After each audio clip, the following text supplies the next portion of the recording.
প্রধানমন্ত্রী অনেক হবে, অনেক আসবে, প্রেসিডেন্ট অনেক হবে, অনেক আসবে, সেই হিসাবে তোমাদের আমি ভালোবাসি, তোমরা জানো। তোমরা সৎ পথে থেকো, মাতৃভূমিকে ভালোবাসো। মনে রেখো, তোমাদের মধ্যে যেন পাকিস্তানের মেন্টালিটি না আসে।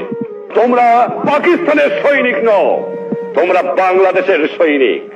তোমরা হলো আমার পিপুলস আর্মি। তোমরা পেশাদার বাহিনী নয়, তোমরা শুধু সামরিক বাহিনী নও।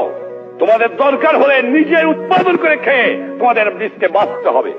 এটা হবে আমার জনগণের বাহিনী, এটা হবে পিপুলস আর্মি। এটা পাকিস্তানের পেশাদারি আর্মি হবে না। এইদিকে তোমাদের খেয়াল রাখা দরকার।